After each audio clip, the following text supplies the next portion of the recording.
कुछ और स्टॉक्स जो रेडार पर, जैसे बिरला कॉर्प फॉर एग्जांपल, वो नंबर्स के बाद ये भी स्टॉक्स हमारे रेडार पर रहेंगे। निफ्टी 19,572 पर एकदम फ्लैट, कोई मूव नहीं निफ्टी में। बैंक निफ्टी 50 पॉइंट नीचे खुलता हुआ 44,100 पॉइंट नीचे हो गया, 44,854। एकदम से बैंक निफ्टी में नॉक आया। वो देखिए, ये यूएस के बैंकों की वजह से अगर सेलिंग प्रेशर आ रहा है तो ये बेमानी है, यहाँ बाइंग आ जाएगी मेरे ख्याल से। लेकिन अभी के लिए 44,872।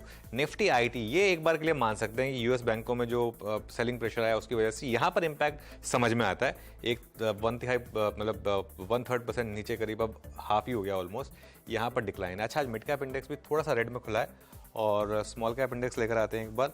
स्मॉल कैप इंडेक्स इस समय हल्का सा ग्रीन में है। एडवांस इतना अभी भी पॉजिटिव होगा, अभी तो खैर खुले ही हैं हम। 1500 एडवांसिंग स्टॉक्स हैं, 400 डिक्लाइनिंग स्टॉक्स हैं। लेकिन निफ्टी अब करीब 23 पॉइंट नीचे। अब ये आ रहा है कल के उस सपोर्ट जोन में। ये नॉर्मली बाय जोन होता है। बैंक निफ्टी में भी हम उस जोन के काफ़ी करीब हैं। 44,700 टू 44,800 हमारा बाय जोन था। अब हम करीब 110 पॉइंट नीचे, तो थोड़ा नज़र रखेंगे इस पर। निफ्टी 19,550 पर। अब लेकर आते हैं सेक्टोरल इंडिसेस बाकी के। ऑटो फ्लैट है आज, मेरे ख्याल से सारी सेक्टोरल इंडिसेस आपको इसी तरीके का ट्रेंड दिखाएंगे, कुछ खास मूव दिखेंगे नहीं। एफएमसीजी भी फ्लैट है, एक हल्का सा नेगेटिव बायस 0.1% का। उसके अलावा मेटल्स में हल्की सी तेज़ी है, कोई बहुत ज़्यादा नहीं। कैपिटल गुड्स देख लेते हैं, बाकी के इंडेक्स देख लेते हैं। फार्मा एक लौता इंडेक्स है जहाँ पर बाइंग है। ये होता है ट्रेंड में रहने का फ़ायदा।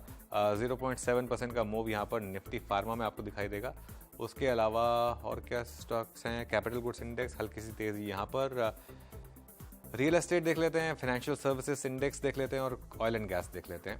ये 3 इंडेक्स बचे हैं। रियल्टी फ्लैट है। कैपिटल गुड्स और financial services index, sorry oil and gas 0.2 और फाइनेंशियल सर्विसेज इंडेक्स कल हो चुकी है एक्सपायरी इसकी, करीब 22 पॉइंट नीचे इस समय इंडेक्स दिखाई देगा आपको। चलिए निफ्टी का हीट मैप लेकर आते हैं। बैंक निफ्टी में रिकवरी आ गई जो हम एक्सपेक्ट कर रहे थे। कोल इंडिया नंबर्स के बाद टॉप गेनर, ये करीब 1% ऊपर, 1.5%।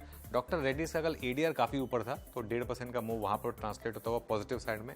एसबीआई लाइफ ने कल लाइफ टाइम हाई बनाया था, फिर एक अच्छी तेज़ी। एनटीपीसी में तेज़ी। अदानी पोर्ट्स यहाँ पर थोड़ी सी तेज़ी, करीब 1% की। ओएनजीसी और सन फार्मा यहाँ पर भी तेज़ी। बजाज फिनसर्व ग्रीन में, बीपीसीएल, नेस्ले और हिंडाल्को नंबर्स के बाद थोड़ा अच्छा मूव दिखाते हुए बजाज फाइनेंस और फिनसर्व दोनों हायर। ब्रिटानिया में थोड़ी सी शॉर्ट कवरिंग, टाटा मोटर्स में थोड़ी सी शॉर्ट कवरिंग और अल्ट्राटेक सीमेंट और स्टेट बैंक ऑफ इंडिया, इस पर नजर रखिए। 200 डे मूविंग एवरेज पर इस समय ये स्टॉक नीचे क्या है। कल अच्छे मूव देने के बाद आईसीआईसीआई बैंक 0.5% नीचे। यूएस बैंकों में जो उसका शायद हो सकता है प्रेशर हो, ये मेरे ख्याल से रिकवर हो जाना चाहिए। अपोलो हॉस्पिटल्स नीचे, हिंदुस्तान यूनिलीवर नीचे।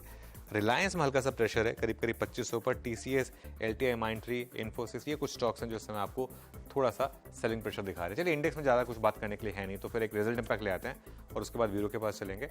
रिजल्ट इंपैक्ट में कोल इंडिया ऊपर, सीमेंस और आरती एकदम फ्लैट है। आरती इंडस्ट्रीज एक्चुअली काफ़ी खराब नंबर्स है, लेकिन स्टॉक ऑलरेडी काफ़ी गिर चुका है, इसके लिए ज़्यादा नहीं गिरा। इसके लिए मैंने आज इसको बिग स्टॉक्स में लिया भी नहीं, मुझे लग रहा था कि शायद ना गिरे ज़्यादा। Oil India, Dhampur sugar, happiest minds, Birla Corp और गुजरात एल्कलीज कुछ और स्टॉक्स हैं। आइडिया फौज दिखाई है एक्चुअली, वो होना चाहिए था सबसे पहले इस लिस्ट में। जीएसएफसी करीब 5% नीचे, मिश्र धातु 4%, आइडिया फौज अब इस समय नीचे इस लिस्ट में आपको 3.5% नीचे और प्रेस्टीज एस्टेट्स करीब 1% नीचे। एक स्टॉक और मैं देखूंगा बस, लुपिन का, जो हमने न्यूज़ में देखा था, क्योंकि आज फार्मा में अच्छा तड़का है। एक बार लुपिन और देख लेते हैं। लुपिन में फिर 1.5% की तेज़ी, अब 1100 के करीब ये स्टॉक। फिनोमिनल। बार बार रिविजिट इसलिए कर रहे हैं क्योंकि ये रहा है उस तरीके का स्टॉक। 750 से हमने स्पॉट किया इसको, लेकिन मार्केट फ्लैट है नेगेटिव बायस के साथ। बैंक्स और आईटी दोनों में प्रेशर, लेकिन बीरो एफएनओ में क्या इंटरेस्टिंग पिक किया? वही अनुज, बात वही है, बस एक दवा है जो अपना कमाल दिखा रही है। दवा और दवा। फार्मा आपकी स्क्रीन पे इप्का लैब टॉप गेनर, 1.5% के इजाफे के साथ इप्का